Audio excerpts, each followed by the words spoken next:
Good evening and welcome to the Just Festival. My name is Mark Hoskins-Abrahall. I'm one of the board members and trustees of the Just Festival. And this evening's event is hosted by the Just Festival in collaboration with RSA Scotland, and it's entitled How Women Can Save the Planet. I'll introduce our speakers shortly, but first I just wanted to mention one or two things. Just Festival is Edinburgh's Arts and Human Rights Festival. And this year we're actually celebrating our 21st anniversary. Now, we may not have quite managed to celebrate our 21st in the way we had hoped, but nevertheless, we have had and have got a packed program of fantastic and stimulating events, details of which are on our website. In terms of a couple of admin points, this evening's event is a webinar, which means you won't be able to see or hear the rest of the audience. This event is being recorded and will be made available on the Just Festival YouTube channel soon after we've finished.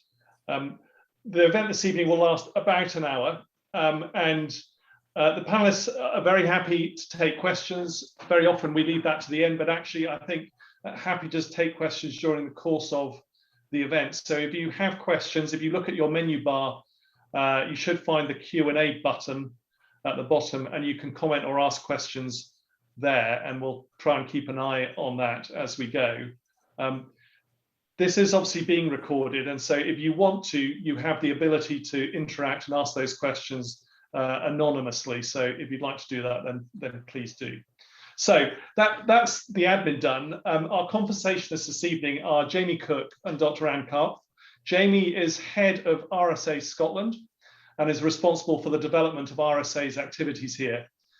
The RSA is the Royal Society for Arts, Manufactures and Commerce, and has the objective of uniting people and ideas to resolve the challenges of our time.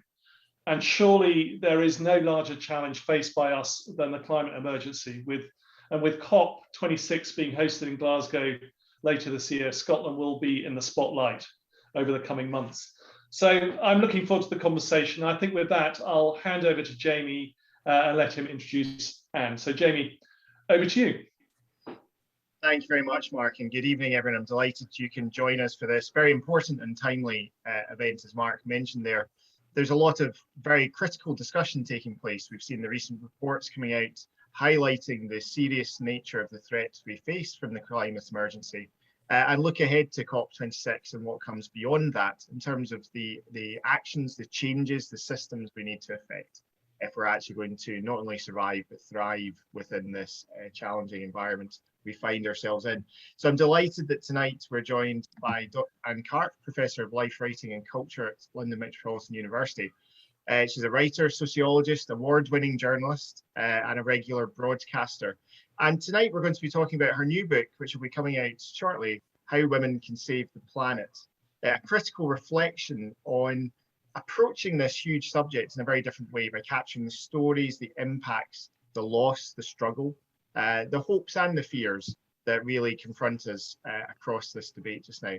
And so I'm delighted that we're going to have this chance tonight to explore just into some of the thinking there, and hopefully encourage you to engage more with Anne's work after this. As Mark mentioned, we're going to just run this in a very relaxed way as a conversation. So please do add your questions and we will bring them in as we go along the course of tonight's evening. So Anne, thank you so much for joining us. I'm delighted you could be here with us. Thank you very much for inviting me. It's a shame we're not in person together, but I think we've all got used to the way that we can connect in these online platforms. And of course, it means that the travel and the impact in some ways is reduced. So I think it's a great chance for us to be involved, especially since I hadn't realised this is the 21st year of the Just Festival.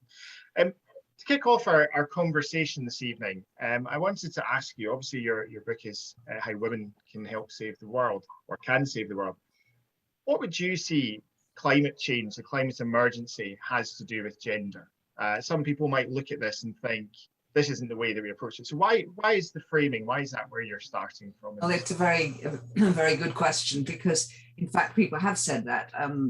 People in particular from Extinction Rebellion have said this is a distraction. You know, that we're at such a grave point in the planet's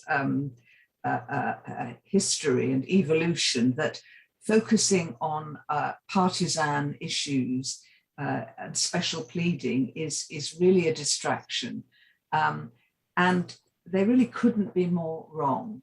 They couldn't be more wrong because if you don't analyze what has caused the climate crisis and where its impacts, its chief impacts lie, you will end up with the wrong solutions.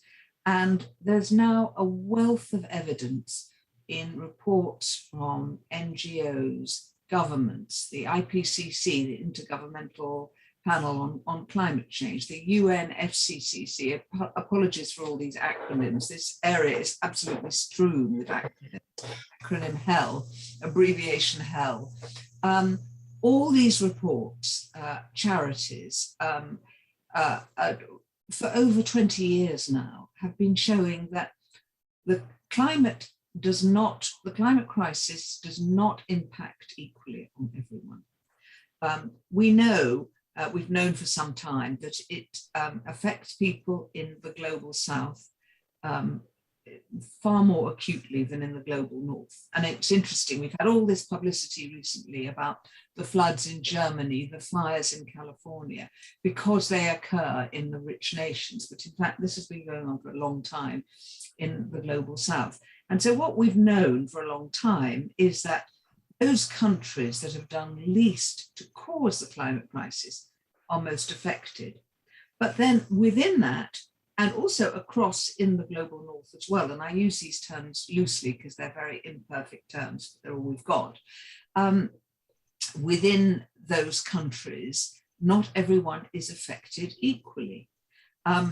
So you get David Attenborough saying, we have destroyed the planet, and you think, hold on a minute, who is this we, this what I call the climate we? Because women are impacted in very distinct ways, differently from men. Now, obviously, it's not to say that men aren't affected too. This is a very intersectional situation where race, gender, and social class, and ability and disability and sexual identities and preferences all cut across each other. So that if, for example, you are a woman of color in the global south, you are particularly impacted. So, for example, in climate-connected disasters, women are 14 times more likely to die from hurricanes, cyclones, tropical cyclones, floods, droughts, that sort of thing, than men. 14 times more likely. So this is staggering. Or let me give you another example of climate violence. So we know that when there are floods or bushfires, again, exacerbated by the climate crisis, women are likely to be the victims, more likely to be victims of male violence. Now, I should say, before I go any further, that I'm not talking biology here. I'm not talking chromosomes. We're talking about gender. And gender are those social roles that we are raised in, those social identities and conventions. So we're not saying all men. We're not saying men are bad, women are good, men are perpetrators, women are victims, women can be saviors, none of that. We're talking about how societies are organized so that in the way that certain roles are fulfilled by men and certain roles are fulfilled by women, and what the expectations are. So, for example, the disaster statistic I gave you, the 14 times more likely, that isn't because, you know, women are weaker in any way or men are stronger. It's because women on the whole have responsibility for children, for the house, and for old people. And therefore, when disasters strike, they're more likely to scoop up the children, to try and save their cooking pots, to stay behind with elderly people who maybe are immobile. In the same way that the climate violence example I gave you comes from the fact that traditional ideas of masculinity are that men are meant to be able to protect women and the home. And when they're not able to do that, the sense of rage and frustration and sense of inadequacy can topple over some men into violence. So if you see what I'm saying here, we've got a pattern here of, and my book is just thronged with examples of both the direct effects of the climate crisis on women and the indirect effects, both in the global south and the global north. So that is one main reason why we need to factor in gender and gender inequality into the climate debate. The other is, the other main reason is if we look at the causes of the climate crisis, and here we see they're gendered as well. You know, if we look at, you know, what has caused the climate crisis? Well, the simple answer is the extraction of fossil fuels by fossil fuel companies. And if we look at, you know, who runs fossil fuel companies, it is, there's no getting away from it, it is mainly white men, rich white men in the global north. If we look at consumption, and I believe that far too much attention has been put on consumption, and, you know, so we're all going mad trying to, you know, show ourselves as the good guys and that we're not consuming so much, and we should be looking at production rather than consumption, but we can come on to that. But if we look at consumption, it's clear that men own more cars and drive more cars than women, men eat more meat than women. There's on every dimension, men are contributing more emissions than women. Now, this isn't necessarily, again, because they're the bad guys. They may not have the choice. I mean, if you are in North America, for example, and you've got a job that's pretty far from your home, and the only way of getting there is by driving a car, I mean, you know, looking at it in terms of individual choice just doesn't hack it. So I'm going to stop there, otherwise I could, you know, really use the entire hour giving you examples of why gender needs to be in. But I hope I've given enough to show that gender isn't just a kind of side issue. It's right there at the heart of the climate debate, or should be. Absolutely, and I think it's that critical part of it should be, and hasn't been enough as of yet. And I think for me, a few things kind of strike me as you're talking there.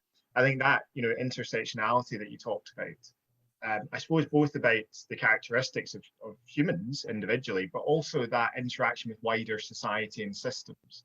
It always feels when we try to put, you know, climate change and the climate emergency as a standalone subject, then yes, we get nice campaigns about recycling bottles, but we don't look at the economic insecurity that you've just highlighted that means I have to drive X number of miles in a car. Or we don't highlight the racial inequality or the gender inequality that you've highlighted that are driving many of those trends. And I think it's such a critical space to shine that light on and bring this addressing the climate emergency is going to require us to address so many of the failed aspects of our wider economic and social systems. Well, that is exactly, I mean, you know, you put it exactly right. Our failed social systems. And you know, we have been arguing, some of us, many of us, for a very long time about the social, political, and economic consequences of this failed social system. A social system where companies don't just choose to put profit before well-being of their workers, of the people who buy their products, of the users of their services, but are required to. I mean, this is written into law that you have to serve your investors and your those who have bought your stocks and shares before addressing any impact on the climate. So there's been a discussion, you know, obviously there's a whole history of critiques of capitalism, of advanced industrial societies, but what the climate crisis is showing is these aren't just questions, I mean, there's no just about it, but they're not just questions of social equity here or inequity and social justice. They are fundamentally about the planet. So the thing that is extracting most from individual human labor and collective human labor that is damaging individuals is damaging the planet, the same thing. And the same things that have made COVID impact unequally on people. So that the frontline workers who are very often working class people of color who have been so hurt, the people who have been damaged by racism and white supremacy, people of color, they're exactly the same people who the climate crisis is going to hit. And I think in some sense, the only positive thing one can say about this terrible, terrible thing called COVID, this pandemic, has been that it's really shone a light onto social inequality. It's just beamed our attention on social inequality, on how we deal with it, and on what's important. And suddenly people have been waking up to the fact that I think most of us knew in a personal sense, the fundamental role of care in our society that has been invisible, ignored, taken for granted and unpaid. And suddenly we saw that what was important was not those billionaires who of course all became much greater billionaires through the pandemic. Oxfam has shown that very clearly. They're virus made billionaires, but the importance of care, and informal care and formal care. And what it's shown us is the need to place this at the very heart of how we organize our society. And if we do that, the changes that will emanate from that are just extraordinary. They're just enormous. It's almost like we can begin to bring about a healthy society that's healthy for the planet and healthy for us collectively and individually, if we really focus on the centrality of care. Absolutely, and it really has struck me during the pandemic that, of course, first and foremost, there's the human tragedy and loss that's taking part in that. But so many of those problems, as you say, are not new problems. They're ones that have been there for a long time. It's more that, as you've said, they've been thrust into the spotlight, and more people have maybe encountered them. So, we've talked in the UK about the failures built into the social security system. But when only a proportion of society has to use it, it's very easy for that strivers and scroungers, narrative to be crossed. When suddenly a lot of people who consider themselves hardworking, decent people suddenly had to encounter that system and realize how flawed it was, it does give you that space for maybe that connection. I think carers has been a painfully critical role that has been highlighted, and yet still so often, working with groups here in Scotland, so often is still seen as a kind of rhetorical flourish rather than a real commitment to change. I think that's exactly right. There was a brilliant report done by a group called the Women's Budget Group, who are a group of feminist economists. I mean, there's so much really exciting work happening in this area, which is what gives me enormous hope. I've tried to assemble it and bring it together in my book and popularize it, as well as obviously do my own interviews with climate activists and whatever. But I really felt that it was very important to, some of this work is done, and it's not exactly hiding, but I really wanted to push it firmly into the public domain. So this group, the Women's Budget Group, they, the whole subject of build back better, which has become very quickly a kind of cliche, and you see these politicians, I mean, they love to get into their hard hats and high-vis jackets, don't they? They like nothing better. And when they talk about Build Back Better, what are they talking about? They're mainly talking about jobs in manufacturing and in physical infrastructure and industry, jobs that traditionally are male dominated. And what they're proposing is really more of the same. They're proposing, doing those jobs more sustainably, retrofitting them with green technologies, but that basically don't at all challenge the division of labour. Now, what the Women's Budget Group did was they found that 1% of GDP, of gross domestic product, invested in care jobs as opposed to physical infrastructure, but in social infrastructure and care, whether it's social care, National Health Service, childcare, produces almost 3 times as many jobs as invested in manufacturing industry.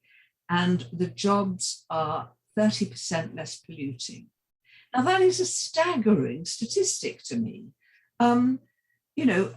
That you can actually, that it makes economic sense, and obviously it makes human sense too. I mean, I'm not saying that we don't need all the physical infrastructure changing as well, but that has been the sole focus of the attention. And if we shift it to care, we make care visible. And it's funny because people often say, when you quote statistics like that, they say, yes, but who will pay for it?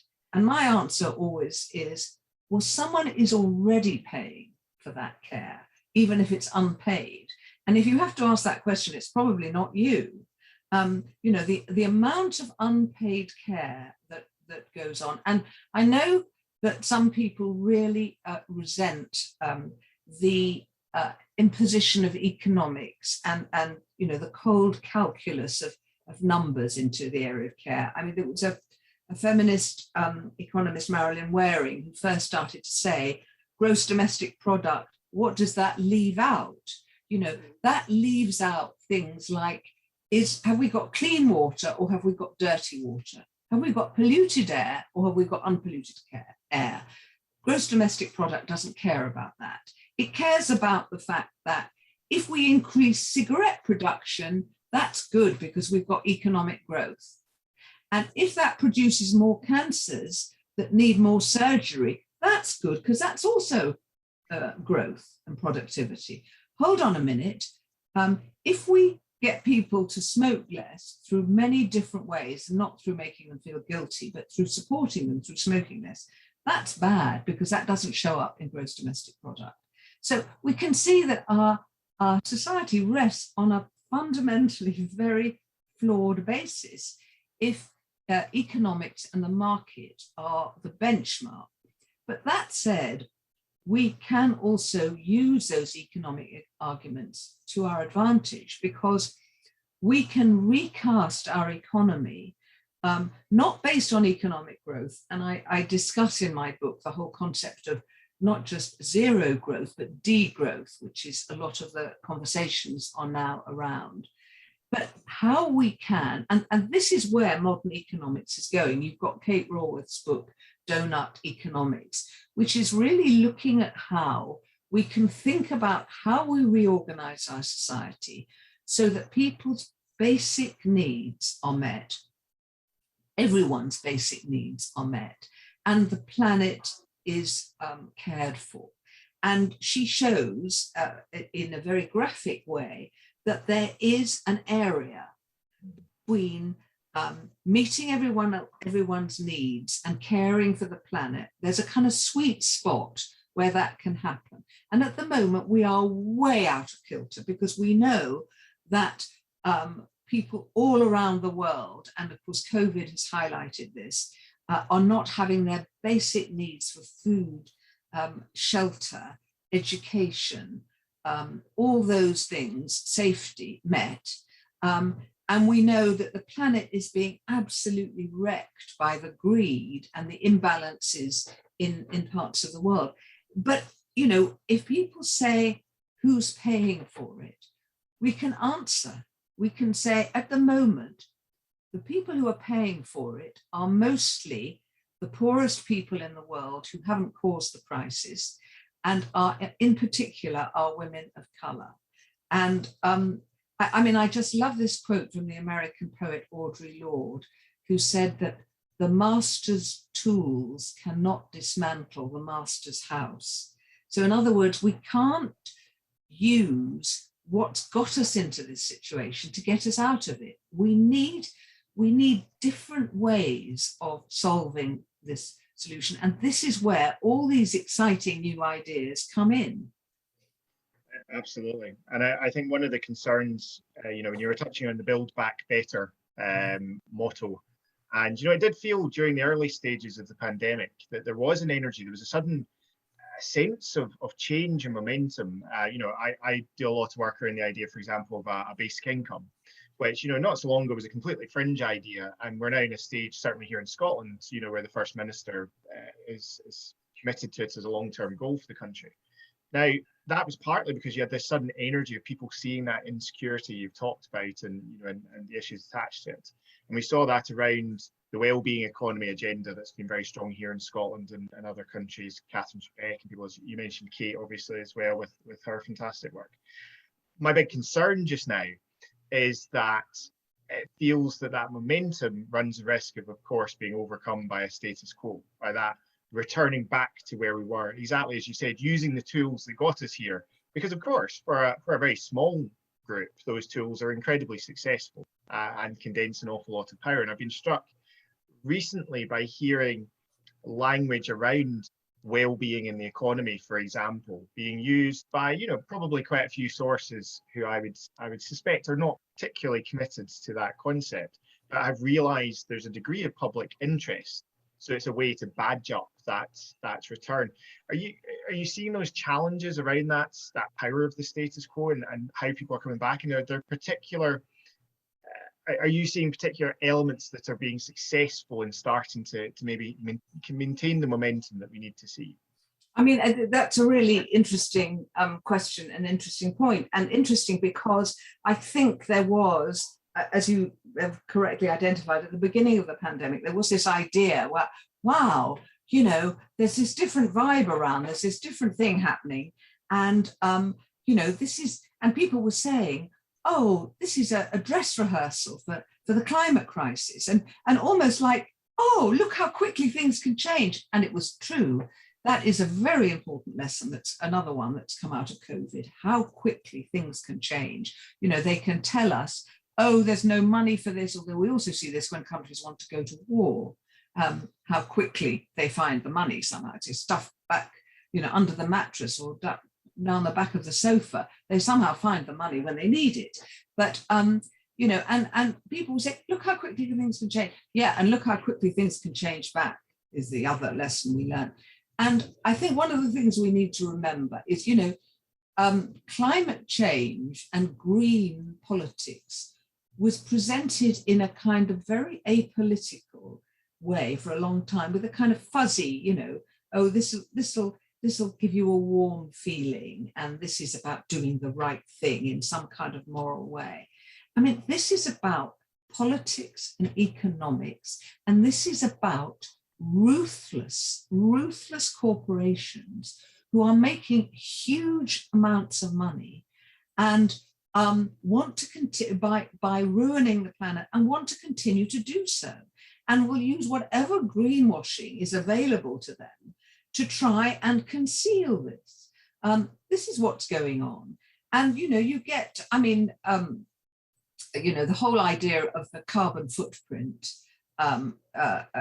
you know, we now know, because of some excellent investigative work by Mark Kaufman in the US, was dreamed up by Ogilvy and Mather, an advertising agency, in 2004 for BP, to deflect attention from their extraction.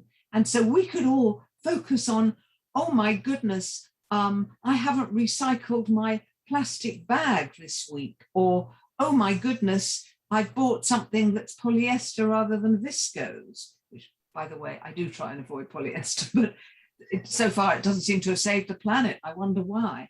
So these companies are ruthless. I mean, BP, again, full of green puffery at the moment. All these companies are trying to show, that they're on the green bandwagon, while at the same time they're buying more, oil fields and extracting more. So, someone once said to me, you can't ever trust a word an estate agent says. Well, you certainly can't trust a word that those fossil fuel companies have said.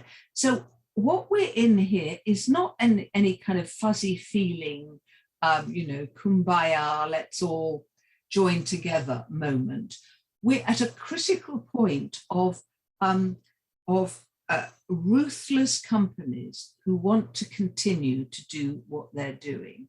And we have to be not as ruthless as them, but as determined as them in lots of different ways. And there are exciting things happening. For example, we've seen the successful development of climate litigation all around the world, and particularly in the last year, we've seen Shell taken to court in the Netherlands. I mean, the Netherlands is brilliant what they've done.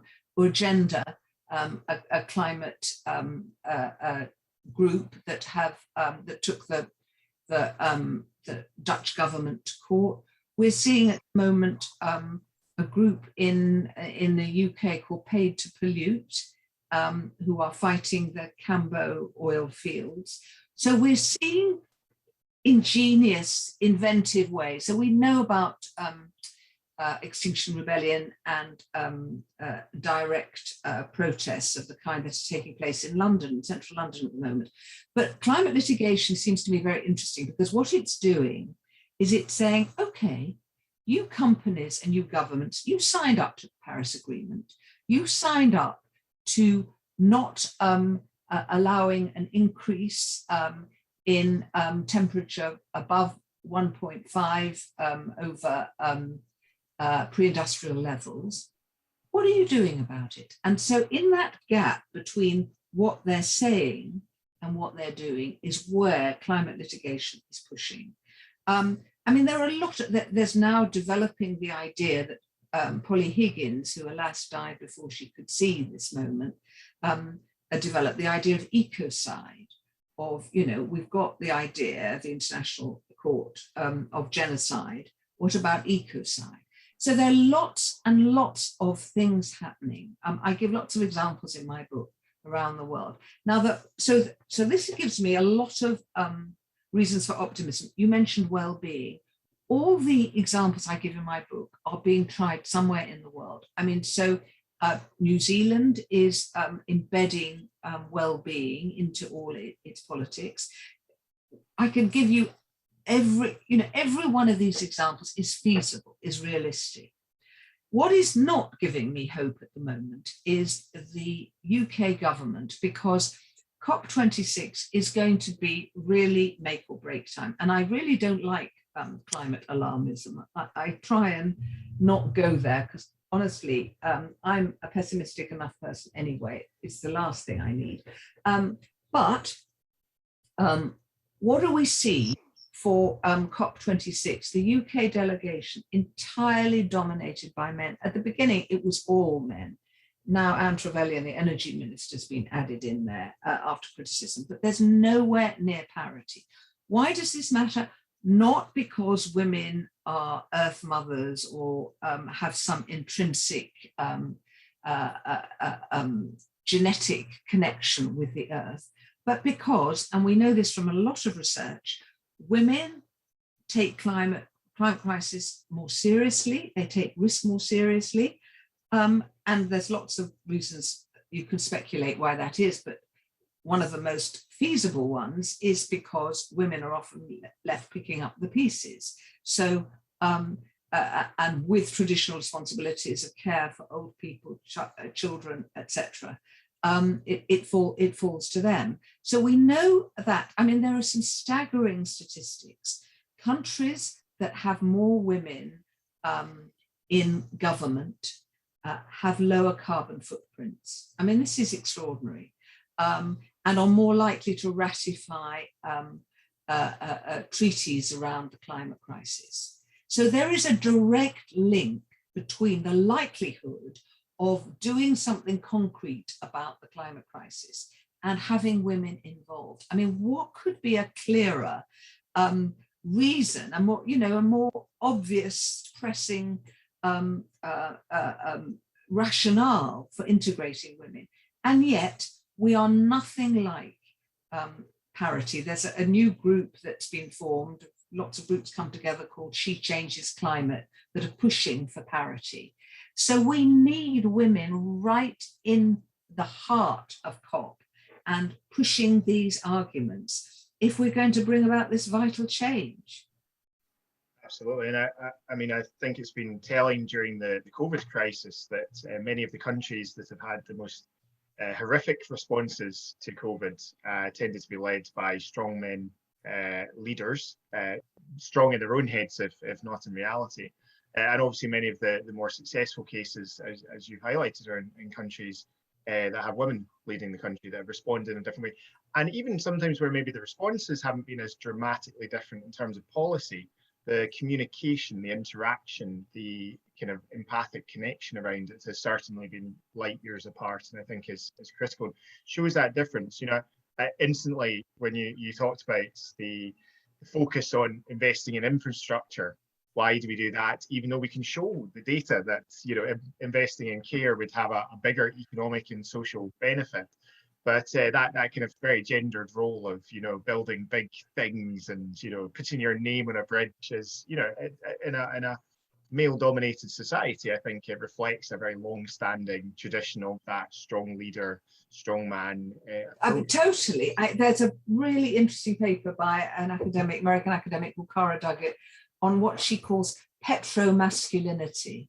And of course, you know, who embodied it most of all? Well, Donald Trump, but also Bolsonaro in Brazil, and you can see those other kind of strongman leaders. And if you look at them, they are just all much more likely to be climate change deniers. It is extremely, I mean, it is old white men who are more likely to be climate change deniers. That said, I live with an old white man who's not at all a climate change denier. So I'm, I need to make it clear. Yes. I'm not talking about all old white men,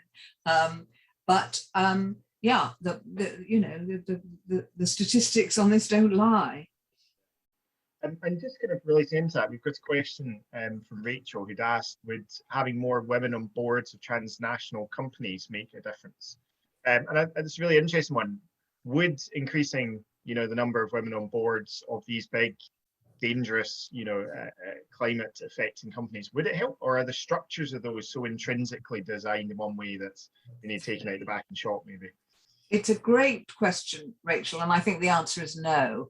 I mean, frankly, having a woman at the head of a fossil fuel company is not going to make the extraction any less. It's just going to have a kind of, you know, a nicely coiffed woman who can perhaps communicate in a softer way. I was seeing someone the other day speaking for one of the fossil fuel companies, and they'd obviously chosen a female spokeswoman to make it, you know, look less harmful. No, I don't think that is the case. And I think, I mean, in my book, I say the answer, you know, there's that Sheryl Sandberg argument leaning in, you know, of you know, women entering corporate life. Well, if the corporate life stays the same, you know, I don't care if they're women or men there. And the example I always give is you know, Margaret Thatcher, who had no interest in women, in improving women's lives. In fact, did a lot to make women's lives a lot worse, because she didn't identify with other women. So this is where the intersectional argument comes in. You know, a woman, but again, even that isn't completely an argument, because, you know, there are white women born into privilege who have then, just as they're white men born into privilege, who then have their understanding changed and realized, and become, if you like, a class traitor, a gender traitor, a race traitor. I mean, we need allies. And so, I mean, the discussion we had at the beginning where you said, why gender? I would say gender, but not just gender.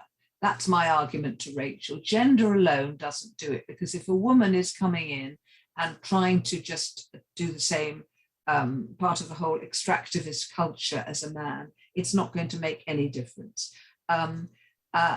So at that level, I don't think it does. I think at the level of negotiating, it does make a difference. And that is where we need to change matters. I mean, the other thing is, again, those banks and financial institutions that are funding fossil fuel extraction, they are a very important part of it. They're also dominated by men. Again, substitute women and change nothing else? No, it's not going to do it. Absolutely. I find it's the power of those structures and cultures and histories that needs challenged more widely. But also that role of allies, I think, is a really fascinating one to highlight, because I think there's sometimes that risk of, when things seem huge and difficult, and how can we change this? And, I'm a straight white man, what can I bring to this conversation? It can be an excuse to not do anything. It's best I don't know anything about this. And yes, I suppose through many of the greatest social movements we've seen in recent decades, the role of allies has not led the movements around racial equality, around LGBTQ rights, around disability, but allies have been a critical part of ensuring that the mainstream support comes in. And one of the things I wonder sometimes with how that, you touched on the kind of fluffy nature of the climate debate at points in its history. And maybe I suppose nowadays we're seeing kind of quite the harder edge of it with the direct process and so on. But a couple of years ago, I did a session at the RSA with Sandrine Dixon de Clave from the Club of Rome. And she was talking about feeling that there was this real need to find a way to balance, and she was generalizing wildly, as she said, but the priorities of movements like the Gilets Jaunes movement in France, who you have a group arguably who are looking to survive the week. So it's about economic insecurity, it's about jobs, and we can see this in the US. Many of the kind of constituents that Trump played to, Pennsylvania, I'm going to bring back coal, when there's, it's never going to happen, but it played to that sense of loss and so on. And how do you combine them with, generalizing wildly, younger people who are looking to survive the century, who are seeing these existential threats to the planet as a whole? Are you seeing examples of where, because for me, that movement into being an ally is because you have that empathy to understand or want to understand the experience of others. Are you seeing positive examples of where actually some of those communities who maybe seem resistant to the policies we need because they fear that impact on their jobs, or they've lost the jobs already, are being brought into a positive sense of being allies, being drivers of that change, rather than being excluded or seen as, as Hillary Clinton describes so many, the kind of intolerables and the basket of deplorables. Yes. Yeah. Well, I think this is really a really critical question here. I mean, one of the things that was so heartening about the Black Lives Matter protests was how many white people finally started to get it, and really came out onto the streets. I mean, there is always a danger with allyship, of a kind of performative allyship, where people are, parading, or the risk of taking over and trying to, become leaders where they shouldn't be. They should be supporting. I mean, this is a real question, I think, about, really reconceiving and reconfiguring the climate crisis as not being about individual decisions. Because if it's about individual decisions, it's about, oh, why aren't you thinking about about so and so. What was it in the Gilets jaunes protests in France? There was a famous saying towards climate protesters saying, "You're thinking about the end of the world, and we're thinking about the end of the week." So I think it's really about it's not individuals' job to make those changes. We have to create societies where the easiest thing to do is the best thing for the planet, and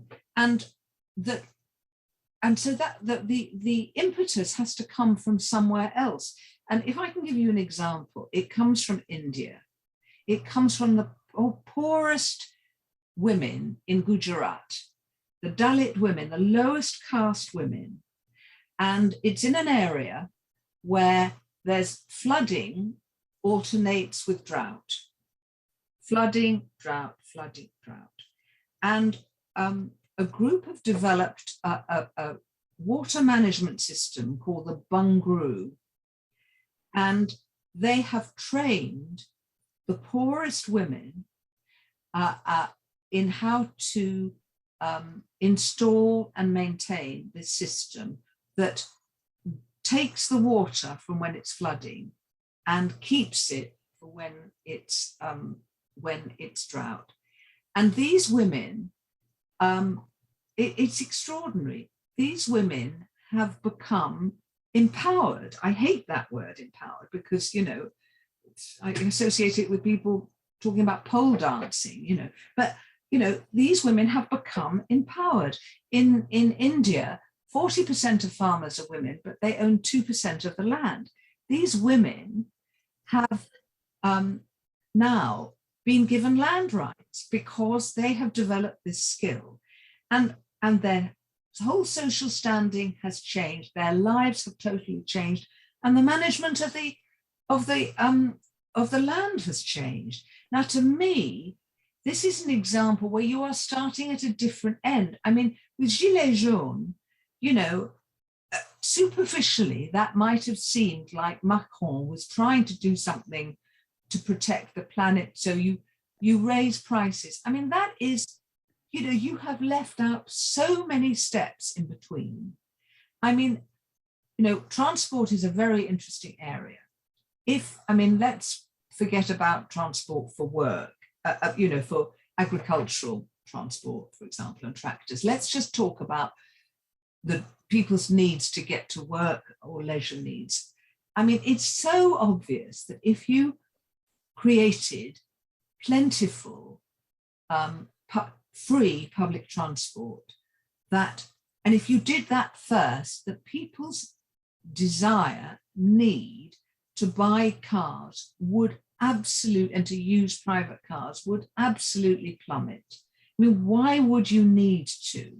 Why would you want all that expense and bother if you knew you could get from A to B when you needed to easily and free or cheaply? You need to start at the other end. And Macron just did it about, oh yes, well, we'll hit the consumer. No wonder people are anxious. You know, and people think, oh my goodness, my electricity and gas bills will go up. You shouldn't have to worry about that. Of course you shouldn't have to worry about that. And so those people who say, well, you know, this is privileged middle-class people speaking like that, they're quite right. They're quite right, because at the moment it is. And we need to change the way it's done. That's why these things cannot rely on individual virtue. It just doesn't work that way. You know, you might be as well-meaning as possible. You know, I give the example in my book of you know, people being told to kind of shop green and eat green. You know, if you are living in a so-called food desert, an area where the nearest shops, and I know that in Scotland in particular, there are areas like this, where there is almost no fresh fruit and vegetables available at a price you can afford within distance of your daily orbit. And if you are somebody looking after children, I don't know if any of the people watching this who have had or have got small children, I mean, the range of travel that you can do in a day absolutely shrinks. You have to combine journeys. I mean, I wrote a column for The Guardian once about my watch and the batteries going on my watch. And it was like about a month before I could, schedule in a journey with doing the school run. And I'm privileged because I shared all those things and doing my daily work to be able to get my battery replaced. So, these are not individual decisions about eating healthily. These are decisions that, you can't expect a person who is living on universal credit and doesn't have fresh fruit and vegetables available and can't possibly risk making food that their children might reject. It's just going about it in a completely bonkers way. And, the planet will be well and truly over before anything gets solved that way. It's abdicating that responsibility and putting the blame on to, as you say, the very people who have not caused the problem in the first place. But that recrimination is such a powerful media and political and business theme that we've seen for some time now. I'm conscious, sadly, we're coming towards the end here. I could quite happily keep this going for hours, but a couple of things I just want to put. One is that you may have seen in the news, so from a Scottish perspective, being kind of biased and a bit closer to home for a second, Scotland politically, across the political spectrum, has tried to have commitments around responding to the climate emergency for years. You can debate to what extent they're delivered or not. But the news that's coming through just now is subject to ratification from the membership of the Scottish Green Party. There will be an agreement in place between the SNP and the Green Party in Scotland. First time ever that the Green Party has been in political power on a national level in the UK. So I wondered if you were advising a small country like Scotland, the one we know is bound by its current constitutional settlement, what kind of policies, what kind of impacts do you think a country like Scotland should be focusing on to be able to drive some of that system change that needs to be seen and move away from those individual recriminations or actions?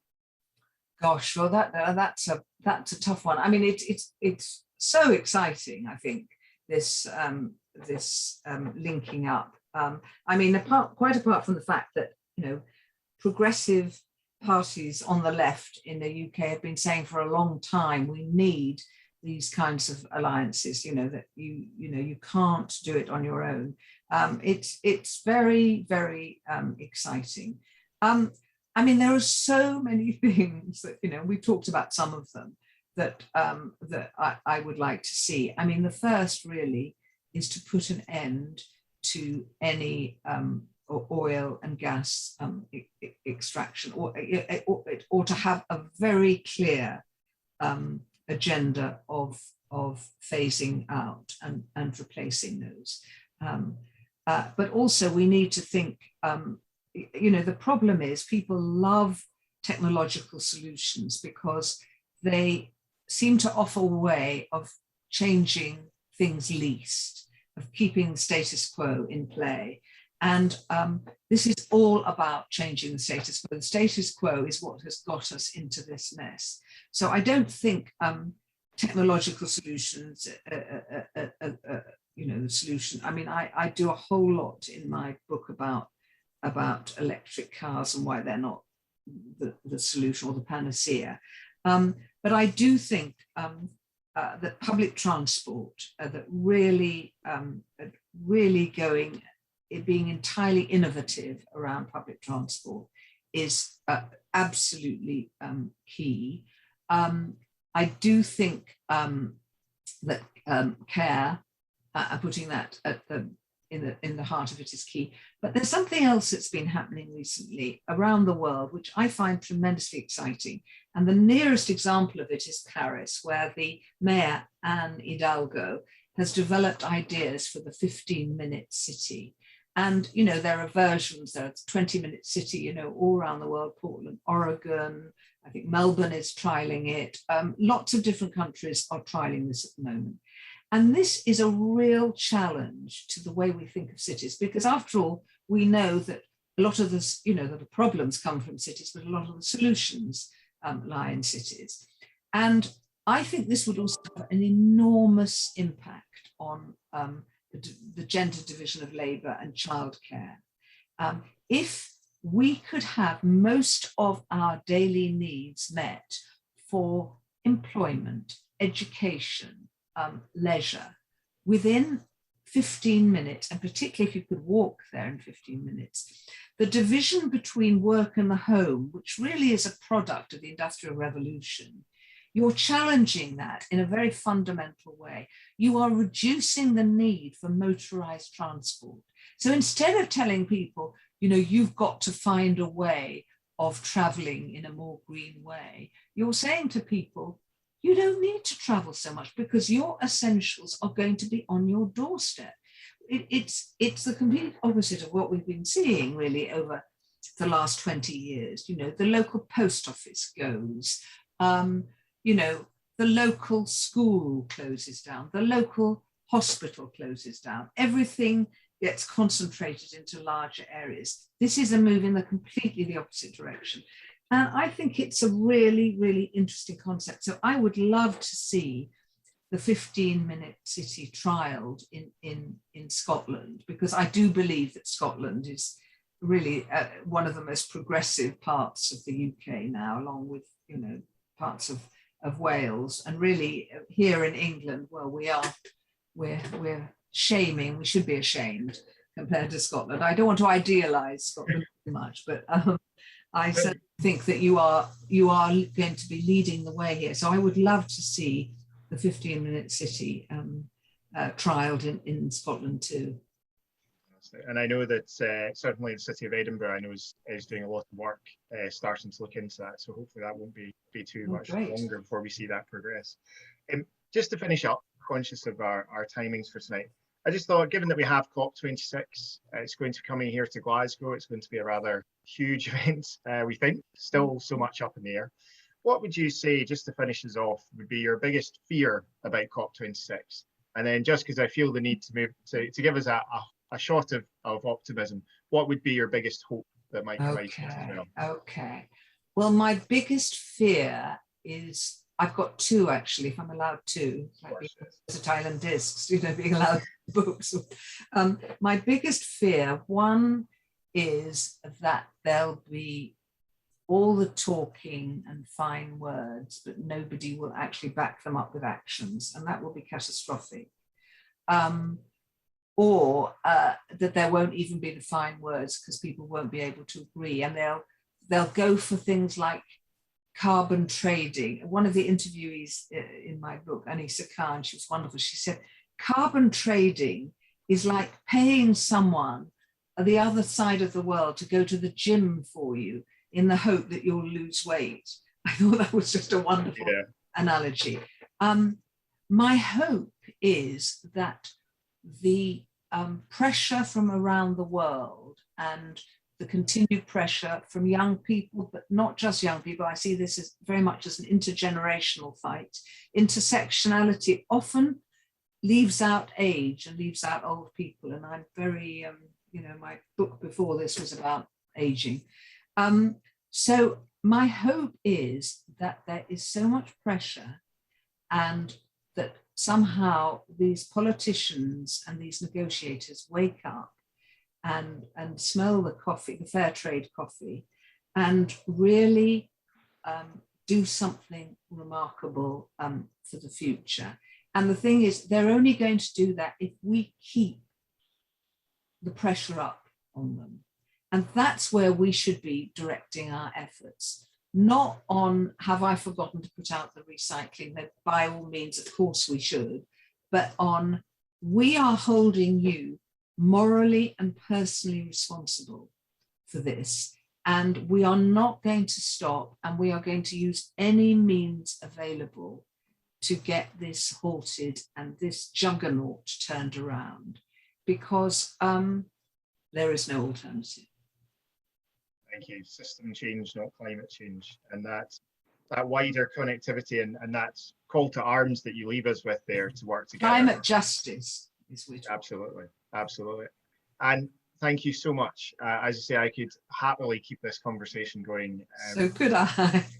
I think, certainly, purely speaking for myself, I think the book and from talking to you tonight, that level of the intersectionality, I think it was very easy for me to take that more superficial look at this. So, you know, the just transition's good, let's get green jobs, without thinking about that impact and where the investment's going, or the wider injustices that could actually be kept. You know, the world could be saved, and yet actually we could maintain many of those destructive practices, even if it's not destroying the climate. And I think really getting that nuance and that depth and that understanding, and critically the voices of the people who are living those experiences, not just those of us who tend to be the ones that are allowed in the rooms to have the discussions in the first places. So I highly recommend to everyone here tonight and watching back on this to get yourself a copy of Anne's book when you can. And I think it's a critical space, and I know certainly I very much look forward to learning more and talking more with you as we move forward on this to see how we actually can make that happen. So thank you so much for the time and the energy and the ideas that you shared with us. And I really appreciate that on behalf of all of us. I'm going to pass back to Mark just to close out our evening tonight, but I just want to add my own thanks to Just Festival for hosting us. It's critical. It's the second year the RSA has been involved, and I think it's such an important space to capture these issues of human rights, of justice, that we really need to see across the topic. So thank you, Mark, and the Just Festival team, and to everyone who's attended tonight. And from me too, thank you. You're very welcome, but Jamie, and thank you so much. I really appreciate it. And if we were all together, you'd hear a rousing round of applause at this stage. So if you could just imagine that, that would be great. So we are coming towards the end of Just Festival 2021. We've got 4 remaining events, I think, coming up over the next few days, details of which are on our website. So please do have a look. And obviously the recording of this evening's conversation will go onto the YouTube channel. So do share that through social media or whatever. One of the events we have is on Friday at 3:30 in the afternoon, continues the theme of climate change, but it's slightly different. It's a conversation between members of the RSPB Scotland entitled Tackling Climate Change with the Eurasian Crane. So there we go, something slightly different. And then on Saturday evening at 7 p.m, we've got our closing event, which is a live stream of the world premiere of a piece of music that we've commissioned called No Alleluias, a Requiem for 2020. And it'd be great if you could join us for that as well. As I said, details of all these things are on the justfestival.org website. But thank you very much to our panelists again, and thank you for joining, and have a good rest of your evening. Bye-bye for now. Thanks, Mark. Thanks, Anne. Thank you.